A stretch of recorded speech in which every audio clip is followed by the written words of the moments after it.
너무 익숙한 여러분들이 잘 아는 비유 1만 달란트 빚진 자의 비유를 한번 공부해 보도록 하겠습니다. 전 시간 우리 복습을 잠깐 한번 해보겠습니다. 이 비유가 들어있는 문맥을 여러분들이 한번 더 확인하시고 살펴보면 더 도움이 될 것 같습니다. 이 문맥을 보면요, 마태복음 18장 1절에서 5절까지 예수님께서 어린아이에 관하여 말씀하십니다. 왜냐하면 그 전에 이 어린아이에 대해서 설명하기 전에 제자들 사이에 다툼이 일어났어요. 누가 더 큰 자인가에 대한 다툼이 일어났습니다. 거기에 대한 대답으로 주님께서 주신 말씀이 뭐냐면 어린아이였어요. 크고 작은 것을 키를 재고 따지는 너희들아, 큰 자 된 너희들은 천국에 갈 수 없다. 누구든지 어린아이와 같이 되지 아니하면 결단코 천국에 들어가지 못하리라 말씀하셨습니다. 그리고 나서 이어서 말씀하시는 것이 무엇이냐면 소자예요. 지극히 작은 자, 이 소자, 천국은 바로 이 소자의 것입니다. 천국은 바로 이 어린아이만 들어갈 수 있는 거예요. 이 어린아이가 하나가 실족하게 되면 너희가 연자맷돌은 사람이 가는 연자맷돌이 아니라 가축이 가는 커다란 맷돌이에요. 이것을 목에 던지우고 바다에 던지움이 나을 것이다. 이게 뭐냐면 바다에서 절대 떠오를 수 없는 무저갱을 설명하시는 거예요. 지옥입니다. 너희가 한 소자라도 실족하게 되는 것은 하나님 아버지의 뜻이 아니다. 그가 항상 하나님의 얼굴을 뵙는다. 그의 기도를 하나님께서 듣고 계신다라고 말씀하셨습니다. 그리고 나서 이어지는 게 잃어버린 한 마리 양의 비유였어요. 한 마리 양을 찾아서 끝까지 포기하지 아니하시는 하나님, 그리고 목자 되신 예수 그리스도의 마음에 대하여 설명합니다. 그리고 나서 말씀하시는 게 내 형제 중에 누가 죄를 범하거든, 소자에 관한 얘기예요. 실족하게 되거든, 이 실족하게 되거든 어떻게 해야 하느냐? 너희가 먼저 찾아가서 권하되, 어떻게 권하느냐? 그와 너와 한 사람씩만. 무엇이냐면 나도 죄인, 너도 죄인. 우리 모두 예수 그리스도의 은혜가 없으면 살 수 없는 자이다. 목자 대신 예수께로 돌아오라고 권면하라. 그러나 그 권면을 듣지 않거든 두세 증인, 무엇이냐면 하나님의 말씀을 가지고 증언하라. 너의 권면으로, 너의 경험으로 되지 않는다면 하나님의 말씀에 비추어 정확하게 근거를 제시하라. 이 말씀에 비추어 돌아오라는 거예요. 그 말씀도 듣지 않거든 교회의 고백이 무엇이었습니까? 예수 그리스도 우리 주, 하나님의 아들, 구원자, 이 메시아를 증거하라는 거예요. 거기에 대해서도 듣지 않는 것은 이방인과 세리다. 무엇이냐면 예수 그리스도를 믿지 않고 하나님의 말씀을 받아들이지 않는 이 자는 하나님의 영을 받지 않은 이방인과 같은 자이다. 포기하라는 말씀일까요? 아니죠. 주님은 세리와 창기, 이방인과 함께 먹고 마시며 죄인을 부르러 왔다라고 말씀하셨어요. 그들을 부르러 오신 것입니다. 너희의 힘과 능력으로 권면으로 되지 않으니 두세 사람이 모인 곳에 나도 그들 중에 있느니라. 함께 그를 위하여 기도하라. 하나님은 절대 포기하지 않습니다. 하나님은 지극히 작은 자 한 사람도 포기하지 않아요. 우리 눈에 죄인으로 보이고 실족해 보이고 하나님을 떠난 죄인이라 할지라도 하나님은 한 사람이라도, 한 마리의 어린 양이라도 잃는 것은 하나님의 뜻이 아니다. 그러니 교회인 너희들아 기도하라는 거예요. 그를 위하여 기도하라라고 말씀하시는 거예요. 베드로가 물어보죠. 그러면 몇 번이나 권하고 몇 번이나 우리가 용서해야 하겠습니까? 7번 정도 하면 되겠습니까? 라고 했을 때 예수님께서 대답하신 게 70번에 7번까지라도 할지니라. 우리나라 성경에는 이렇게 번역이 되어 있지만 70에 7로 용서하라 라는 거예요. 이건 뭐냐면 희년의 용서로 그를 완전하게 용서하라는 거예요. 70의 7은 완전한 희년의 때를 말하는 거예요. 자, 희년은 무슨 의미가 있을까요? 희년은 그가 얼마나 많은 빚을 졌든지 간에 77에 49 그리고 50번, 50년째 되는 해에서는 그 모든 빚이 탕감입니다. 그 빚의 양과 액수와 상관이 없어요. 그가 어떠한 빚을 지고 어떠한 잘못을 져서 남의 종이 되었든 간에 그 모든 죄는 사해지는 거예요. 그 모든 빚은 탕감되는 거예요. 그래서 그가 다시 하나님이 허락한 자기의 지파에게로, 하나님이 그 지파에게 허락한 그 땅으로 돌아오게 하는 것이 바로 희년의 용서입니다. 그러므로 희년은 이런 뜻이 있습니다. 레위기 25장 10절입니다. 50년째 해를 거룩하게 하여 그 땅에 있는 모든 주민을 위하여 자유를 공포하라. 이 해는 너에게 희년이니 너희는 각각 자기의 소유지로 돌아가며 각각 자기의 가족에게로 돌아갈지며. 어떻게 해야지 이 죄인이 잃어버린 양이 하나님 그 목자의 품으로 돌아올 수 있는가? 그가 그의 빚에서 탕감되어야 돌아오는 거예요. 그가 얽매였던 그의 죄에서 자유케 되어야 돌아올 수 있는 거예요. 그러지 않으면 돌아오고 싶어도 돌아올 수가 없습니다. 그렇기 때문에 희년의 용서로, 희년을 선포하여 자유를 선언하라는 거예요. 완전한 용서입니다. 그 전에 모든 것이 다 탕감되는 희년을 선포하라는 거예요.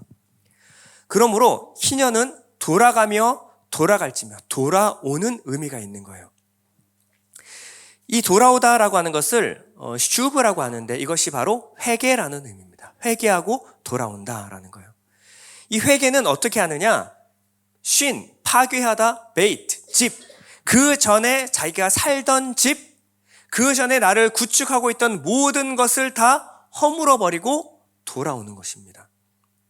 그것을 그대로 두고 두 집 살림하는 것이 아니라 그 전에 집을 다 헐고 돌아오는 거예요. 완전한 회개입니다. 이것이 바로 슈브예요. 이것을 주님께서 말씀하실 때 자기를 부인하고 자기 스타우로스, 자기의 기둥을 메고 돌아오라는 거예요. 이게 바로 슈브입니다. 슈브는 옛사람을 무너뜨려야 합니다.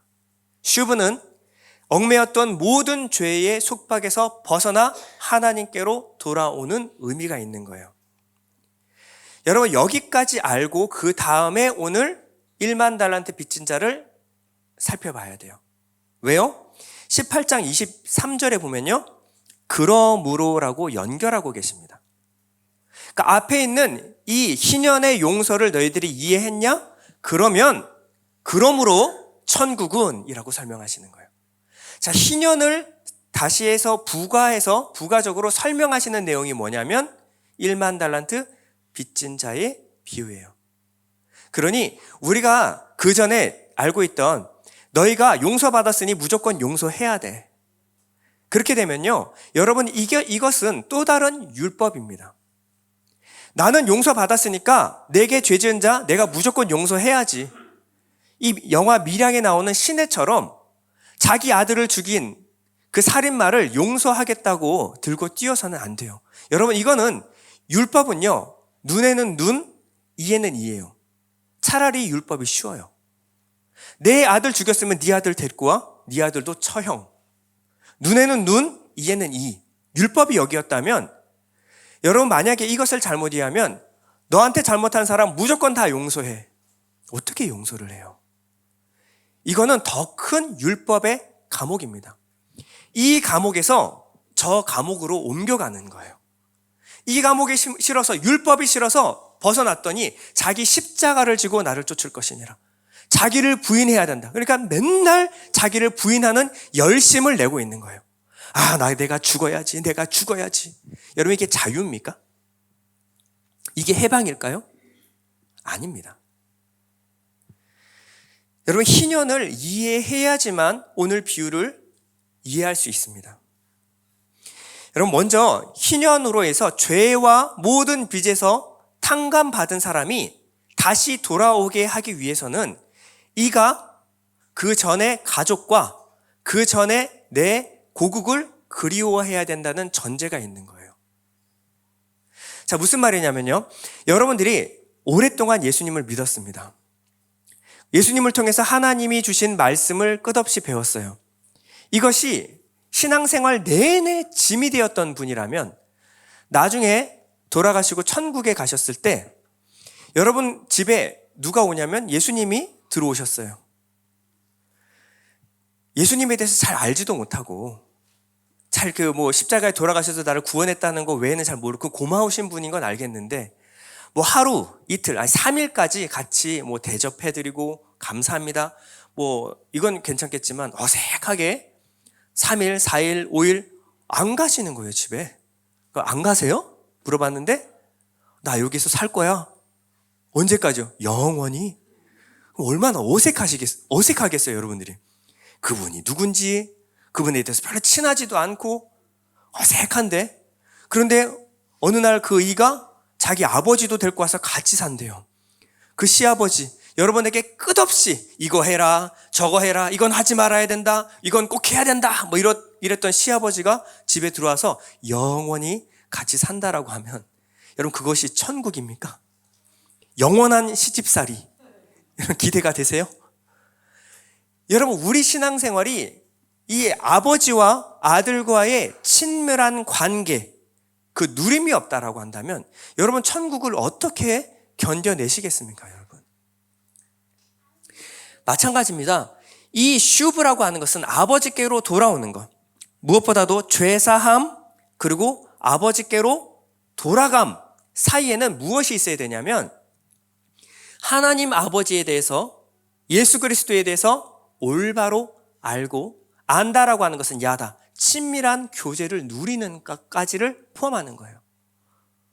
그분에 대해서 올바로 이해하고 올바로 알고 올바로 누린 자만 천국인 거예요. 그래서 오늘 본문 말씀에 그러므로 천국은 이라고 설명하시는 것입니다. 여러분들은 어떻습니까? 여러분들의 신앙생활은 결심과 열심이에요? 아니면 누림입니까?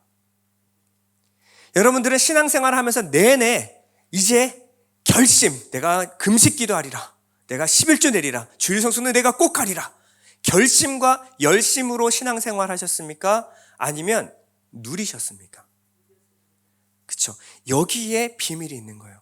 여러분들의 신앙생활이 정말 힘든 율법이냐, 하기 싫은 것을 억지로 하는, 천국 가기 위해서, 그 두려워서 그냥 못내 맞지 않아서 했던 신앙생활인가, 아니면 하나님께로 돌아와서 하나님을 누리며 살았는가, 이것이 여러분의 천국을 결정합니다.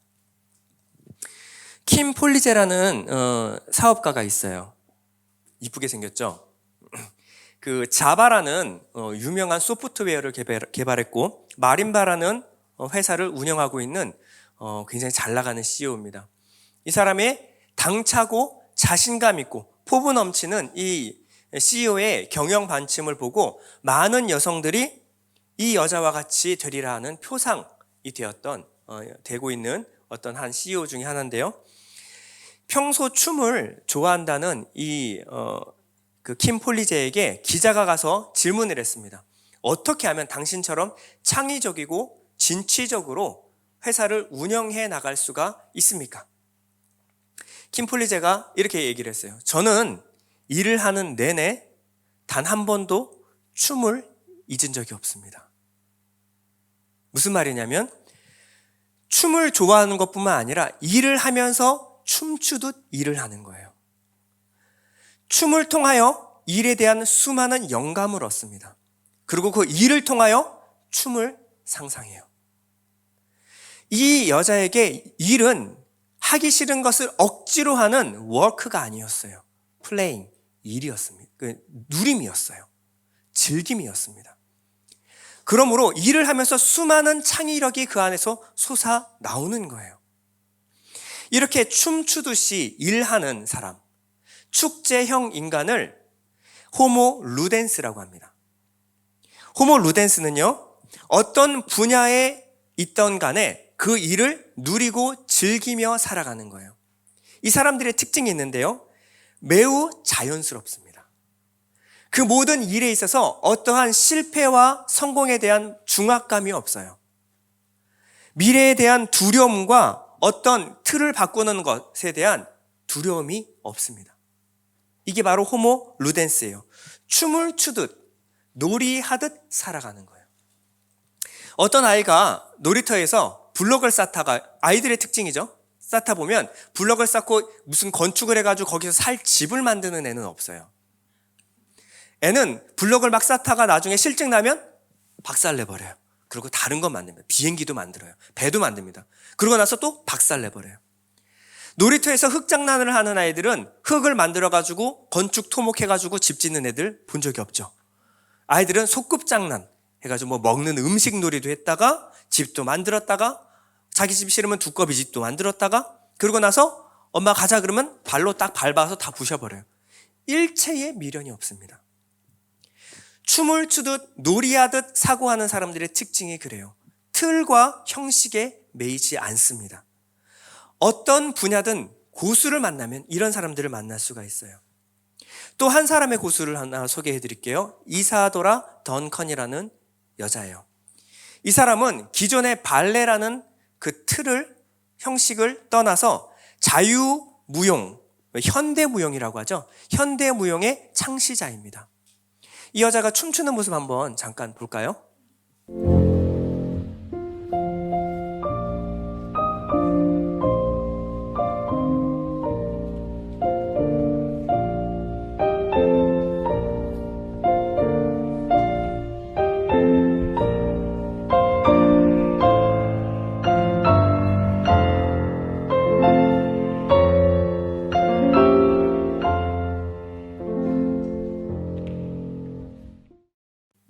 길기 때문에 짧게, 뭐 봐도 모르니까.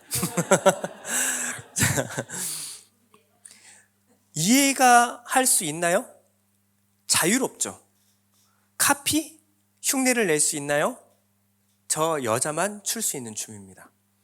어떤 음악이든지 그 음악이 곧바로 춤이 되고 이 춤이 바로 음악이 되는, 이 이사도라 던컨은 일을 하고 있는 것이 아니에요. 누리고 느끼고 즐기고 있습니다. 거기서 나오는 자유로운 동작이에요.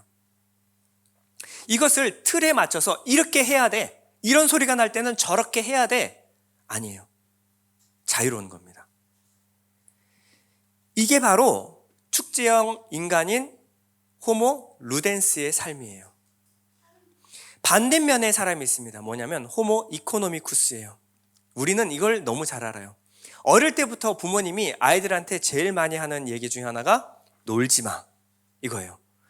그래서 노는 사람을 그냥 한량, 놀이개, 노름, 놀림, 놀보 이러면서 놀면 망한다라는 공식이 있는 것 같아요. 뭐든지 즐기고 놀려고만 하면 하지 못하게 해요. 야, 그럴 시간에 한자라도 더 책 읽어.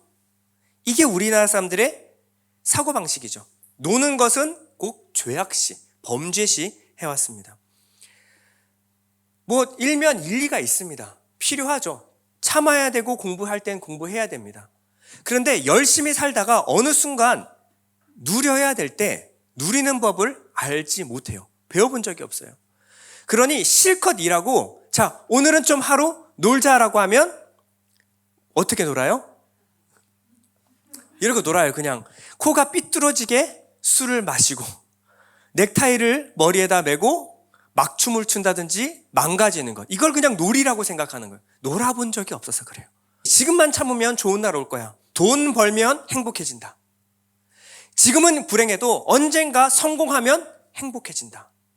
이것을 머릿속에 계속 최면을 걸어요. 지금만 참자. 돈 벌면 행복해져.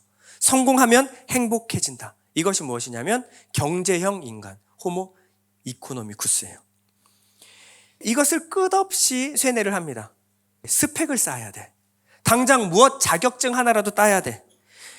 이 청년들은 스펙을 쌓는 피로와 그리고 미래에 대한 두려움에서 벗어나질 못해요.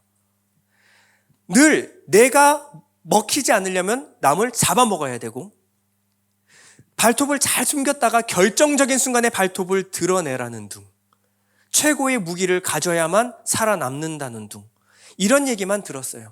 그러다 보니 우리나라가 OECD 국가의 중에 자살률 1위를 달성했습니다. 이들이 살아가는 세상은 놀이터가 아니라 사냥터예요. 내가 살려면 남을 잡아먹어야 돼요. 논리는 양육 강식이에요. 인과응보예요. 여기 틀에서 벗어나질 못하는 것입니다. 호모 이코노미쿠스와 호모 루덴스의 차이를 보면 정리하면 이렇게 됩니다.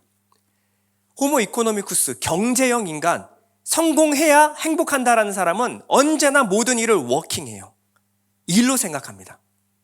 축제 인간은 모든 것을 플레잉해요. 자, 워킹과 플레잉의 차이가 뭐죠? 플레잉이 무조건 노는 것을 의미하는 것이 아닙니다.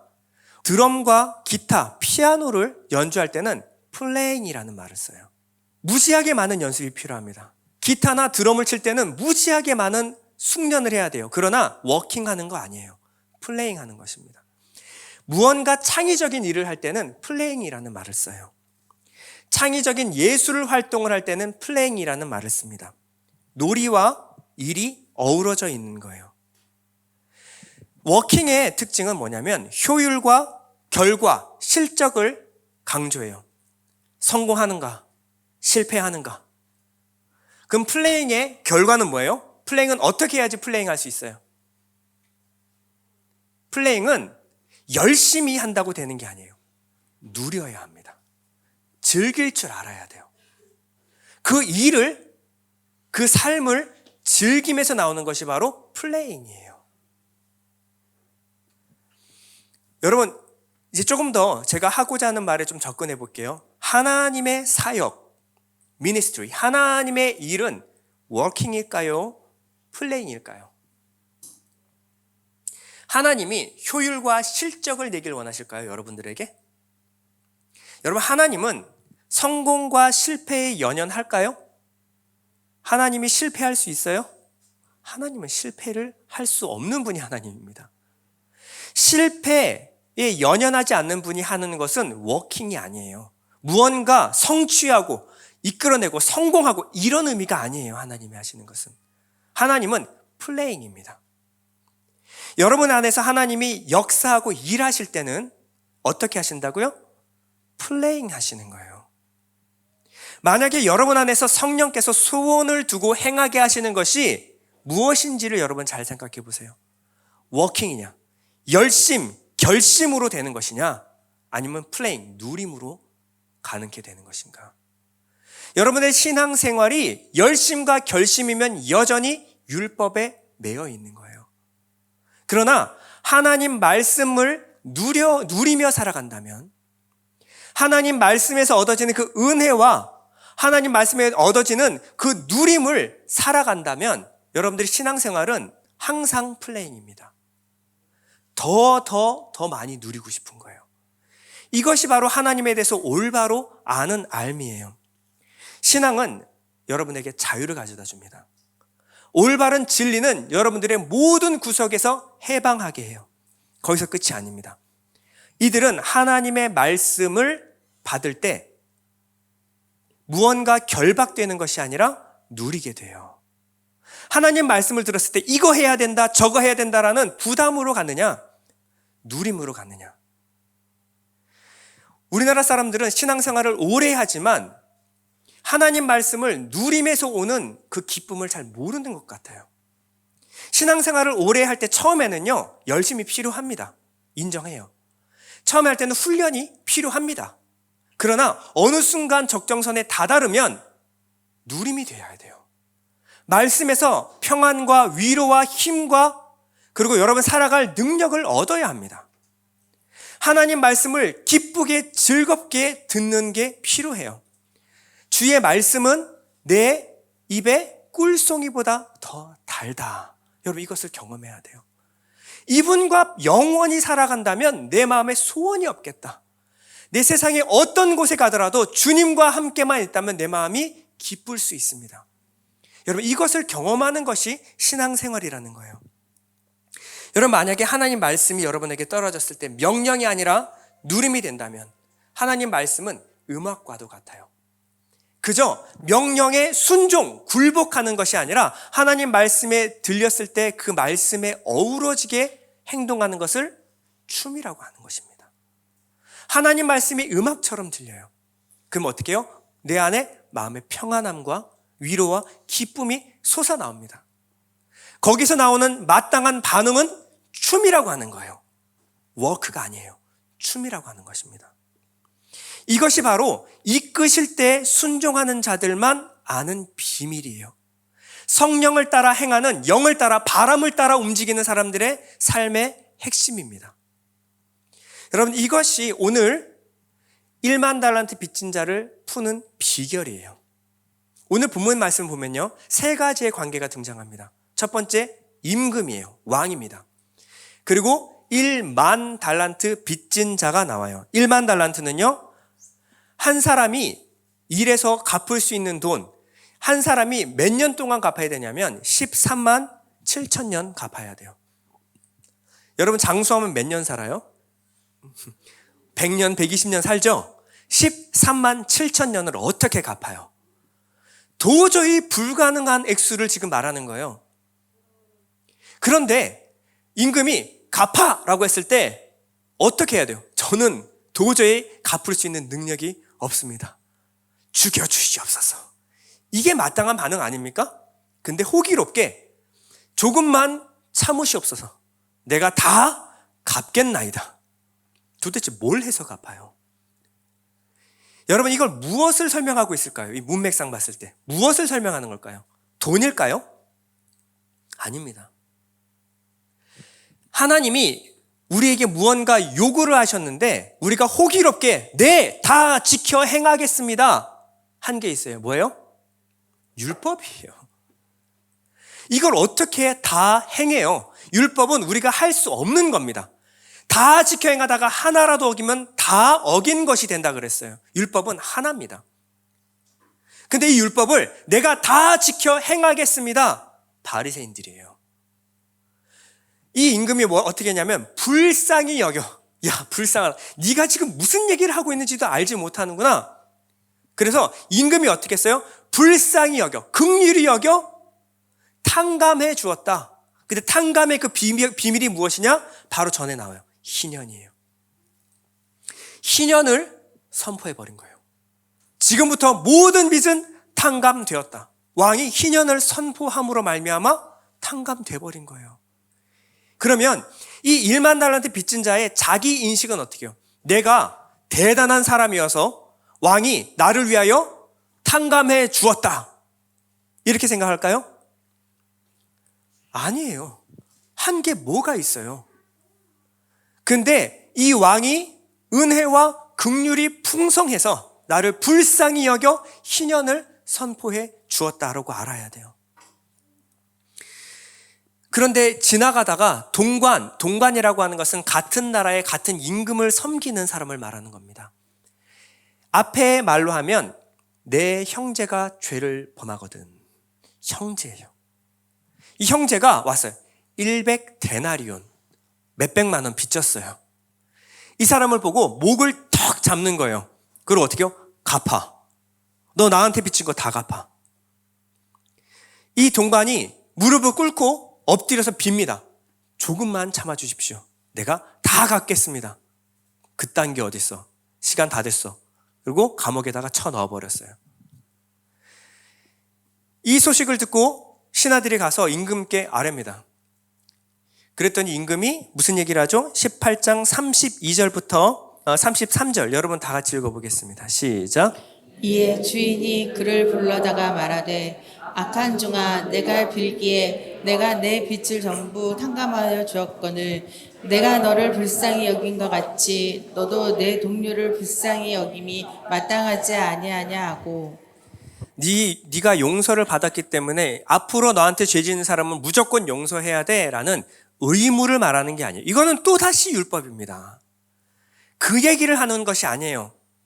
네가 왜 어떻게 용서받았는지에 대해서 네가 분명히 아는 사람이라고 한다면 어떻게 너에게서 나오는 반응이 그럴 수가 있느냐라는 거예요. 의무가 아니에요. 음악이 들렸는데 춤을 추지 않니? 너가 받은 것이 무엇인데 기뻐하지도 않고 나가서 그 희년을 선포하지도 않고 그 100데나리온 빚진 자에게 그 내 소자, 지극히 작은 자 하나를 실족시킬 수가 있니? 이 얘기를 하고 있는 거예요. 베드로가 몇 번이나 용서해 줘야 됩니까? 7번이면 되겠습니까? 7번 다 찼어. 끝.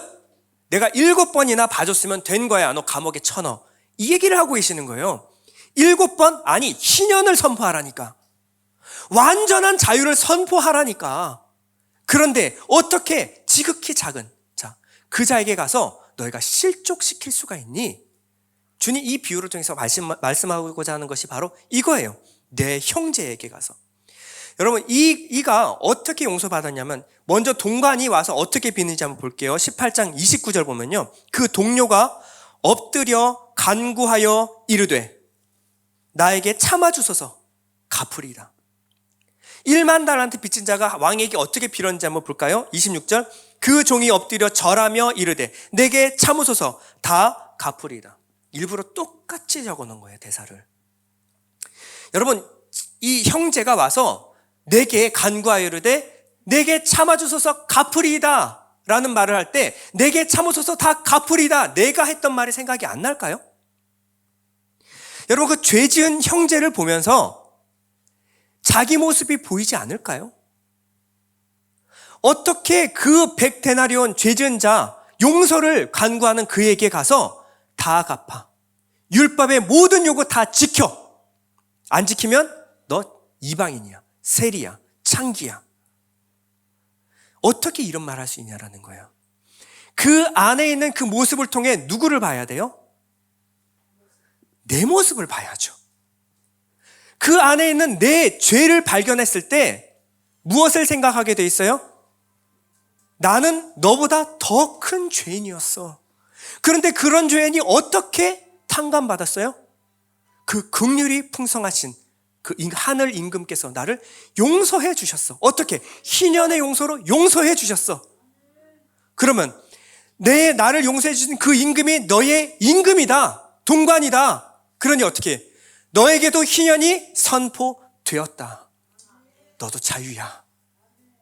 난 너보다 더 큰 죄인이었어.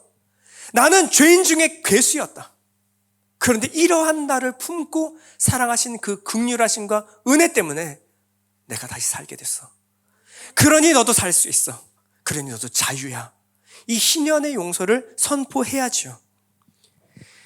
골로새서 2장 13절 이렇게 말합니다.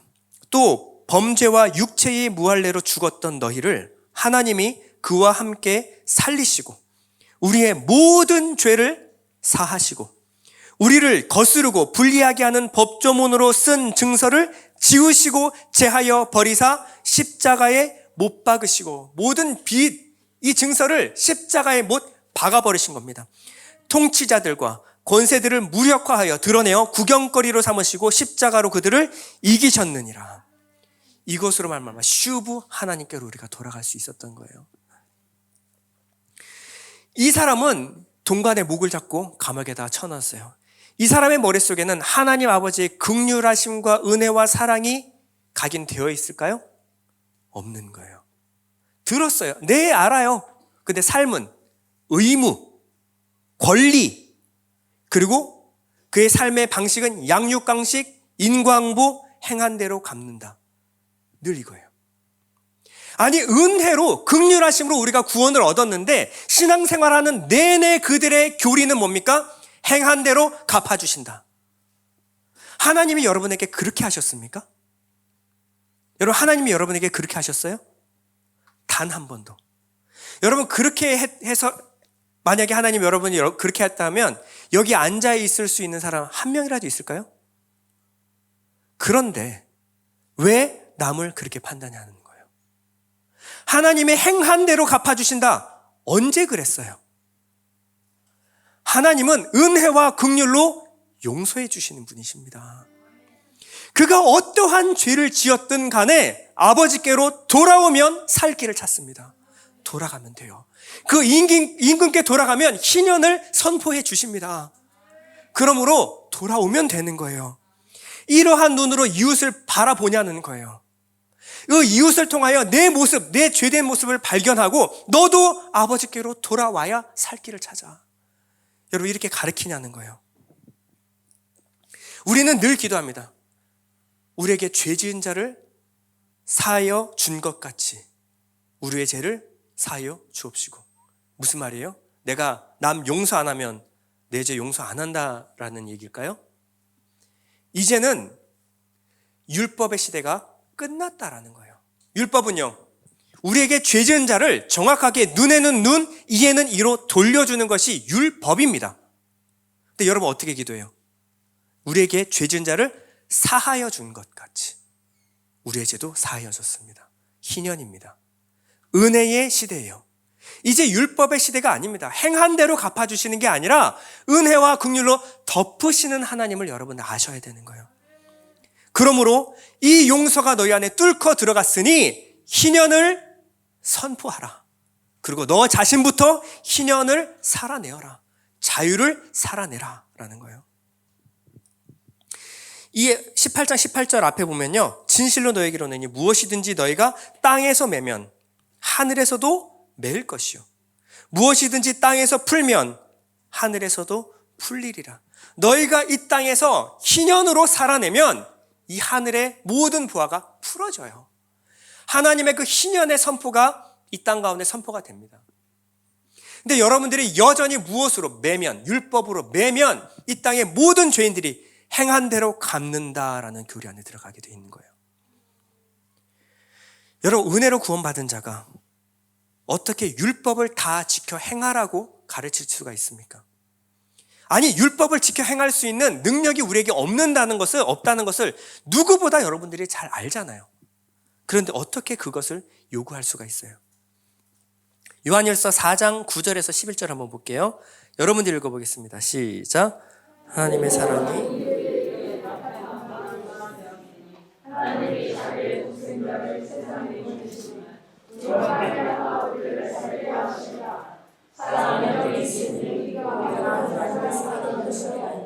하나님이 우리를 사랑하사 우리 죄를 속하기 위하여 화목제물로 그 아들을 보내셨습니다. 사랑하는 자들아, 하나님이 이같이 우리를 사랑하셨으니 우리도 서로 사랑하는 것이 마땅하도다. 10절에 보면 사랑은 여기 있으니 우리가 하나님을 사랑하는 것이 아니요, 율법은요 하나님 사랑과 이웃 사랑입니다. 근데 우리가 하나님을 사랑하는 것이 아니요, 우리가 율법을 지키는 것이 아니다.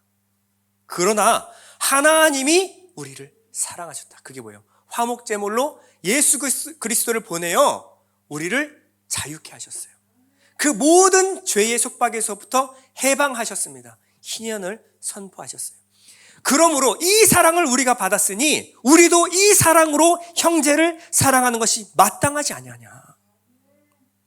우리가 율법을 지켜서 하나님께 인정받은 것이 아니라 하나님이 우리를 사랑하사 예수 그리스도로 말미암아 화목제물로 우리의 모든 죄를 사하셨으니 너희도 형제를 예수 그리스도로 말미암아 용서하는 것이 마땅하지 아니하냐.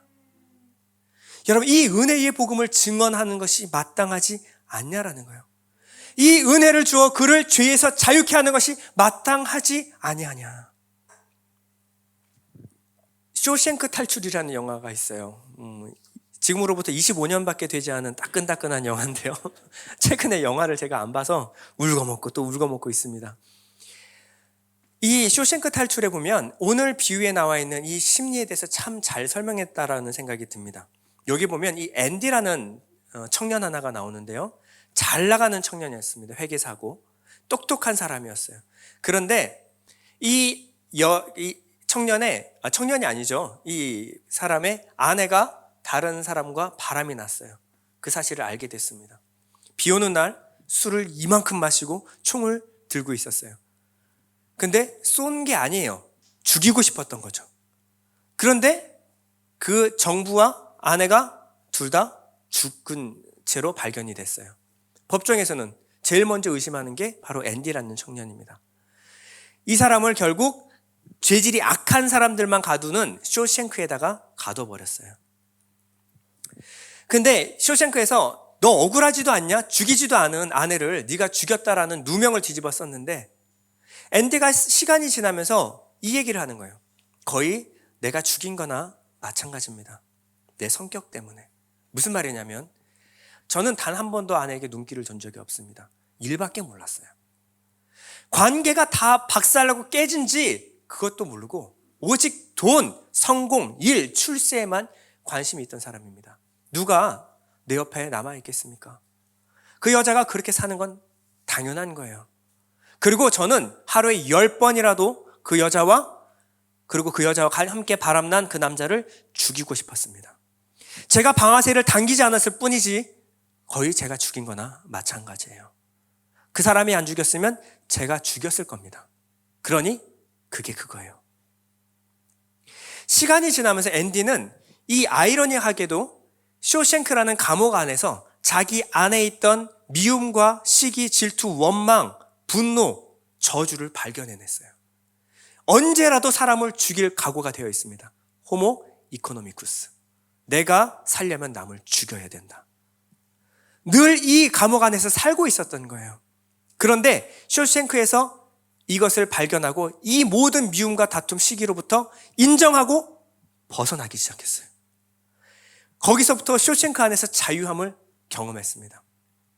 이제는 더 이상 밉지가 않아요. 아내가 이해가 갑니다.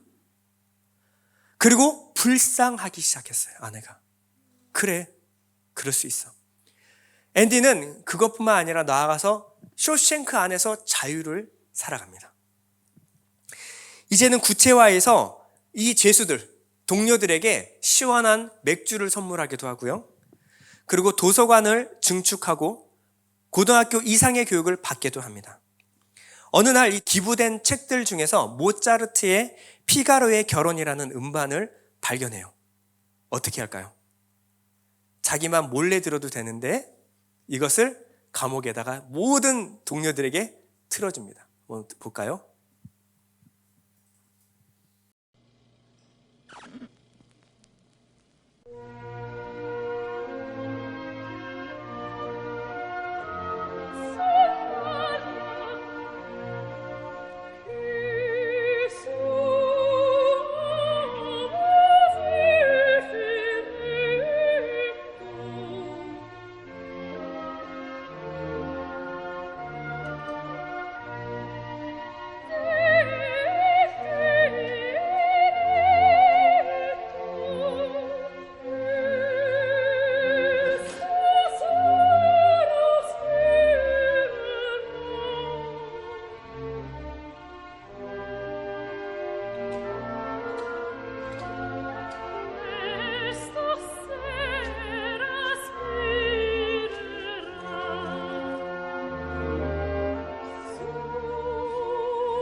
Some things are best left unsaid.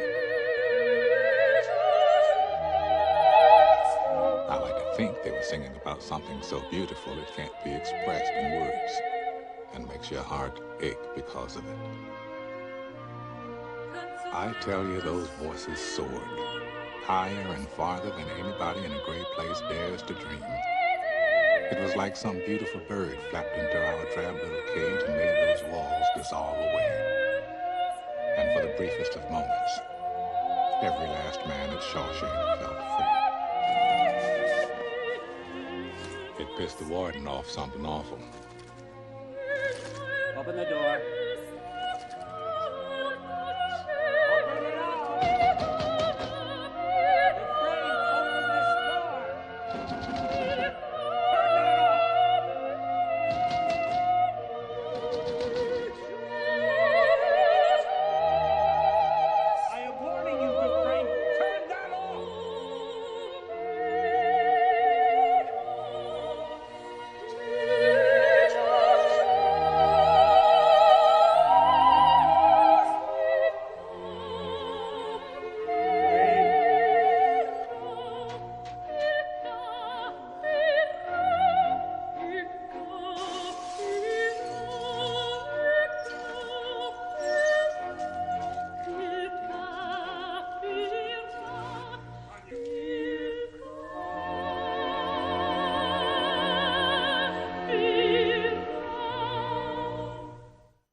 쇼생크에 있는 모든 동료들에게 모차르트의 음악을 통해서 자유를 선물합니다. 그리고 자신은 독방에 갇히게 돼요.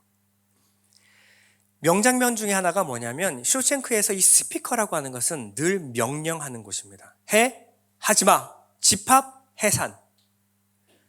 늘 듣기 싫은 이 명령만 흘러나오던 이 스피커에서 무엇이 나오냐면 음악이 흘러나오기 시작한 거예요. 그리고 이 죄수들 안에 희망이라는 것이 솟아나기 시작합니다. 이 간수들은 난리가 났어요. 죄수들에게 희망은 위험한 것이다 라는 거예요. 그러나 이 앤디는 무엇을 설명해 주고 싶었냐면 해, 하지 마 라는 것이 사람을 바꿀 수 없다라는 거예요. 중요한 건 희망이고 소망입니다. 더 좋은 사람, 더 괜찮은 사람이 되고자 하는 희망과 소망이 없다면 그들은 절대 좋아지지 않는다라는 거예요. 그들에게 자유를 설명하고 앤디는 독방에 갇혔어요. 그리고 나서 일주일 동안 있고 나온 앤디에게 다들 경의를 표합니다. 많이 힘들었지, 고마워. 너 때문에 잊지 못할 순간이었어. 그 힘든 독방 일주일을 어떻게 견뎌냈니? 앤디가 말합니다. 그렇게 힘들지 않았어. 왜? 독방에 있는 내내 모차르트 음악을 들었거든. 카세트라도 들고 들어간 거야? 아니, 내 안에 음악이 있어. 여기와 여기에 음악이 있었어. 앤디 안에 시작된 이 자유를 멈출 수 있는 것이 아무것도 없었어요. 끝없이 그 안에서 음악이 흘러나오고 있었던 겁니다. 그거를 그들에게 들려준 거예요. 예수님이 이 땅에 오셨을 때 자유와 해방을 선포했어요. 바리새인들이 난리가 났습니다. 인간들에게, 사람들에게 그러면 방종하게 될 거야. 난리가 날 거야. 근데 주님은 끝까지 자유와 해방을 선포하셨습니다. 이 안에 음악이 있는가? 자유가 있는가? 감옥에 갇혔던 앤디는 그 이후로 진짜 쇼생크에서 탈출하게 됐어요. 완전한 해방입니다. 그를 가둬둘 수가 없었던 거예요. 무덤 같은 감옥도 그를 가둘 수 없었던 것은 그 안에 음악이 끝없이 흘러나오고 있었기 때문입니다. 이것은 바깥으로부터 들려오는 음악이었어요. 이 앤디와 대조되는 사람이 하나 있는데 브룩스라는 사람입니다. 브룩스는 10대의 감옥에 들어와서 거의 50년을 감옥에서 살다가 60대에 출소를 하게 됐어요. 그것도 열심히 감옥살이를 하니까 가석방으로 풀려나게 된 거예요. 이 감옥에서 배달원으로 그리고 도서관 사사로 일했고 나름 안에서 까마귀 제이크라는 애완 반려 까마귀도 키우면서 잘 살고 있었는데 10대 때 들어와서 이 바깥을 경험해 본 적이 없어요. 그런데 바깥으로 나가라고 하니까 이 출소일이 다가오자 막 경련을 일으키기도 하고 막 두려워 떨기 시작한 거예요. 그리고 출소해서 가석방되어 바깥으로 나갔습니다. 이 평범하고 일상적인 삶이 이 브룩스에게는 너무나 두려운 거예요. 마트에서 일을 하고 있는데 내가 화장실을 가고 싶은데 누구한테 물어볼 사람이 없는 거예요. 화장실이 어디 있느냐를 물어보는 게 아니라 제가 화장실을 가도 되겠습니까? 허락을 받는 거죠. 내 행동에 대해 있어서 누구에게 허락을 받지 않으면 너무 두렵고 떨리는 거예요. 혹시 처벌하지 않을까 누가? 내가 화장실 갔다 오면 누가 나를 처벌하지 않을까? 늘 이 마음속에 이 쇼생크가 남아 있었던 거예요. 이 자유는 그에게 형벌과도 같았습니다. 결국 호텔에 들어가서 목을 매달고 자살해요. 딱 한마디 적어 놓습니다. 여기에 브룩스가 있었다. 한마디 적어 놓고 죽은 거예요. 과거에 매여서 현실을 살지 못하는 거예요. 과거에 이 쇼생크 안에 살았던 자기를 버리지 못하고 슈브하지 못하는 겁니다. 그걸 다 박살내고 새로운 자유로운 삶을 살아라 그랬는데 여전히 바깥에서도 쇼생크를 살고 있는 거예요. 여기 안에 있는 모건 프리먼 레드라는 사람이 쇼생크에 대해서 이렇게 설명을 합니다. 처음엔 저 교도소의 벽을 보고 벽을 원망하며 살아갑니다. 그러나 시간이 가면서 저 벽에 기대게 되고 의지하게 돼요. 그리고 시간이 더 흘러가면 저 벽의 일부가 되게 됩니다. 결국 저 벽을 처음엔 원망하고 저 바깥 세상을 원하지만 결국 인정하게 되는 거예요. 나는 벽 안에 살아야 돼. 그리고 벽에 기대게 되고 그 나중에는 벽과 하나가 돼버립니다. 벽을 벗어나서는 살 수 없는 사람이 돼버리는 거예요. 이게 일반 사람들의 현실입니다. 주님은 우리에게 죄로부터 자유를 선포하셨어요. 그런데 오랫동안 이 안에 갇혀 살아갔던 사람들에게는 이게 불편해요. 차라리 하지 마. 이게 차라리 편해요. 뭘 해라, 하지 마라. 뭐 분명하잖아요. 그런데 자유롭게 살아라. 춤을 춰. 너무 어색하죠. 음악이 나오면 어떻게 해요? 뭐 어떻게 할지를 모르겠어요. 춤춰, 놀아. 너무 불편해. 차라리 일하는 게 편해. 그냥 내가 일을 할 때는 편안한데 뭐 하지 마라. 춤을 추고 놀으라 그러면 그냥 술이나 마시고 그냥 뻗는 거예요. 이 자유가 견뎌낼 수가 없는 거죠. 쇼생크는 어떤 물리적인 공간만 말하는 것이 아니에요. 쇼생크 안에 살아도 자유롭게 사는 사람이 있어요. 쇼생크에서 가석방이 되어도 그 바깥 세상을 쇼생크로 살아가는 사람이 있습니다. 주님은 이 비유를 통해서 이것을 말하고 있는 거예요. 희년의 선포를 선포했음에도 불구하고 감옥에서 빚에서 벗어나지 못하는 사람이 있어요. 여전히 내 안에 인과 응보 행한 대로 갚는다는 논리 안에 자유를 살아가지 못하는 사람이 있어요. 자유하고 돌아오라 슈브하라고 하는데도 여전히 그 쇼생크 안에서 저는 못 나갑니다. 안 돌아오는 사람이 있어요. 왜? 하나님을 몰라요. 하나님을 누려본 적이 없어요. 말씀을 하지 마라로만 평생을 살았는데 어떻게 누려요? 영을 따라 살아가라고요? 영이 뭔데요? 모르는 거예요. 우리 안에 여전히 이 자아라는 게 있습니다. 자아는요, 성경이 말하는 율법은 그냥 법이 아니라 율법 없는 자는 그 양심이 율법이 된다라 그러죠. 양심은 끝없이 우리에게 속삭여요. 언젠가 이런 일이 있었으면 좋겠다. 내게 이런 일이 있으면 정말 좋겠는데. 이 양심은 언제나 과거에 비추어서 나를 판단해요. 과거가 없으면 내가 누군지 몰라요. 나는 이거 했으니까 난 이거야. 그러니 나는 언제나 그 과거에 매여요. 내가 어린 시절 상처를 받았으니까 지금 이런 거야. 내가 열심히 일해서 내가 지금 이 자리가 됐어. 그럼 평생 어디 가서도 그거 자랑하고 있는 거야. 내가 과거에 말이야. 그리고 그 사람의 바람은 늘 이거 있었으면 좋겠다. 저거 있었으면 좋겠다. 저거 있으면 좋겠다. 근데 이 소리가 그치질 않아요. 쇼생크의 이 스피커처럼 여러분 속에서 끝없이 흘러나와요. 이거 해야 돼. 저거 해야 돼. 이거 있었으면 좋겠어. 저거 있었으면 좋겠어. 끝없이. 여러분 길 가다가 미친 사람 보면요. 계속 뭔가 중얼거리죠. 혼자 중얼거려요. 그럼 보면 야 미쳤는갑다. 그런데 우리가 별반 다르지 않아요. 입속에서 말을 안 뱉었을 뿐이지 여러분 머릿속에 잠시라도 이 스피커가 멈춘 적이 있어요?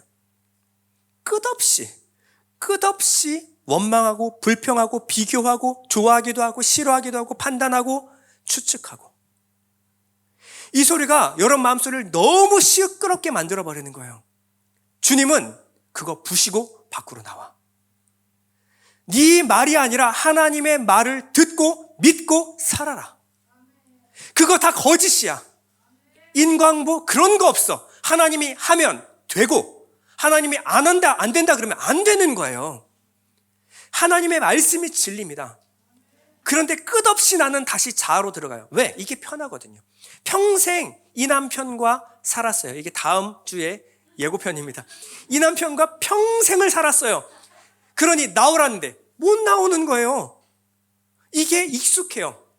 여러분 학대받는데 남편이 맨날 술 먹고 때리는데 못 나오는 사람들 있죠. 왜요? 익숙해져 버렸어요.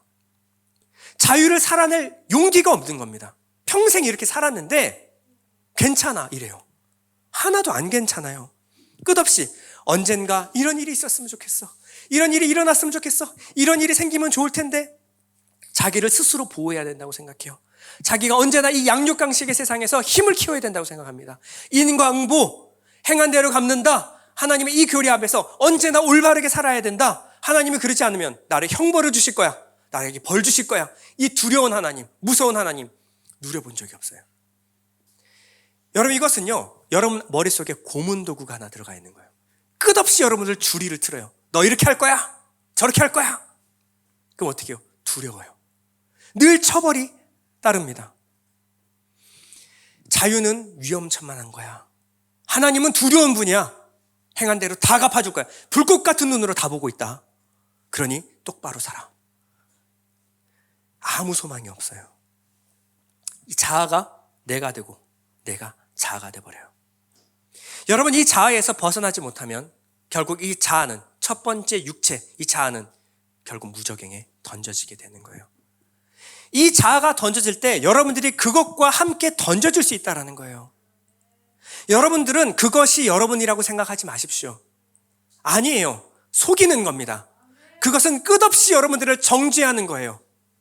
여러분, 거기서 벗어나십시오. 사실 아닙니다. 그것은 진리가 아니에요. 우리에게 주님께서 약속을 주셨어요. 이 쇼생크에 보면 레드라는 이 모건 프리먼이 이 앤디와 친하게 지냈거든요. 근데 모건 프리먼도 감옥에서 열심히 살아서 가석방 됐어요.